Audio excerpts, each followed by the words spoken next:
Hey, as you can see in the video right now, there's a size comparison between some ordinary objects and the absolute behemoth of a zucchini I got lately. And because I got this massive zucchini, I thought I'd make a recipe on how to make a really tasty zucchini. So first I had to overcome the challenge of cutting this absolute beast of a zucchini, which was not an easy task. Just listen to me cutting finally through it.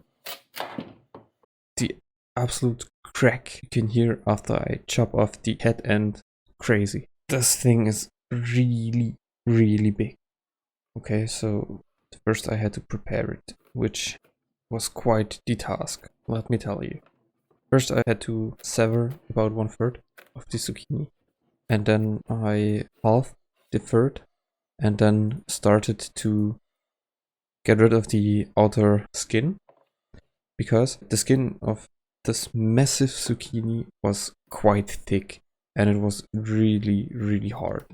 So it probably would not have come out edible, I guess. So I cut it away and then proceeded to chop the zucchini halves into nice big slices. After that, I prepared the batter for the zucchini, which consisted of 3 eggs, which I whisked in a deep plate and added some spices like salt, paprika, pepper, and some cornstarch. To note here, I made the mistake to not seethe the cornstarch before adding it to the eggs, which, as you can see in the video, turned out to clump a lot, which I could not get rid of. So I poured everything into a smaller but higher cup and started to whisk it with a whisk instead of a fork, which turned out to work okay, but not good enough. So I resorted to a more drastic measure. I used a hand blender to reduce the amount of clumps formed by the cornstarch, which worked perfectly. Later I had to make some more batter because I underestimated the amount of zucchini slices I made. So I added 1 more egg and sieved the cornstarch this time, and it worked better.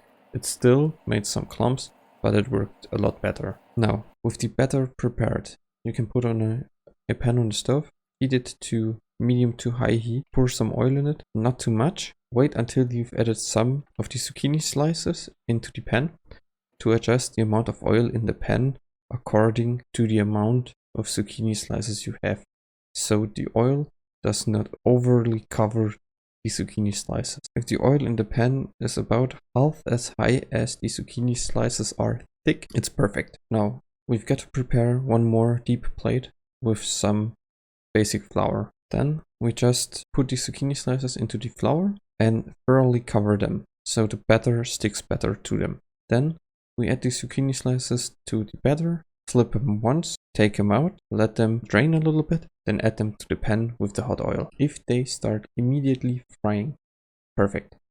If not, you should have waited a little bit longer till the oil is hot.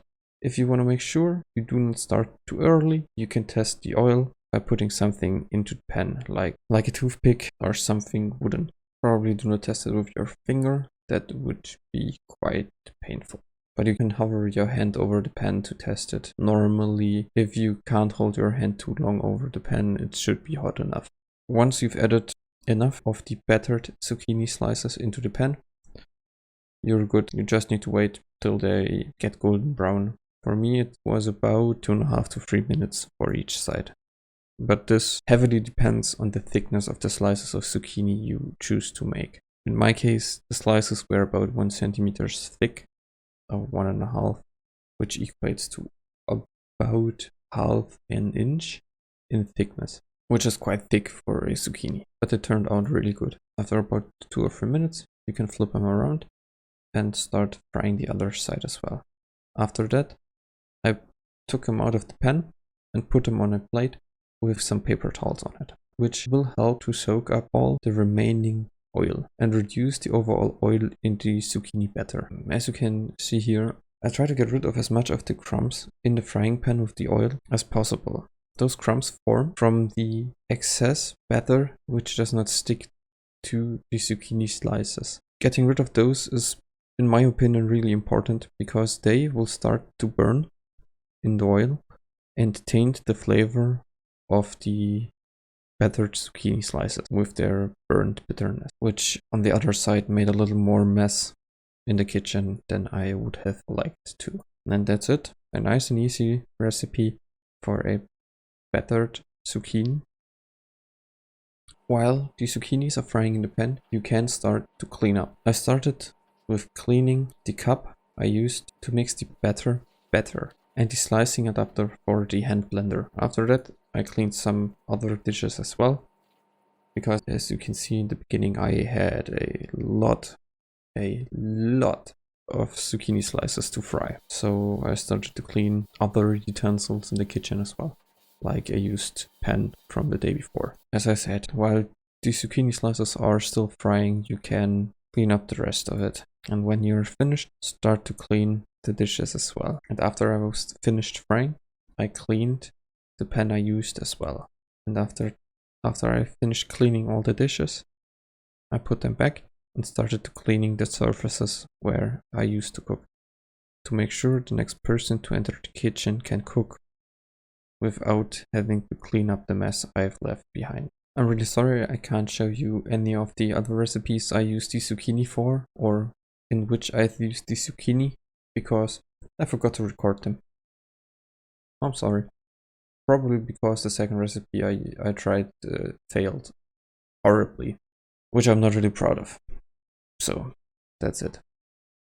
Thanks for watching. I hope you enjoyed the video. This time it was a little bit different than the other recipes I've posted so far, but I hope you enjoyed it anyway. Have a nice day. Bye.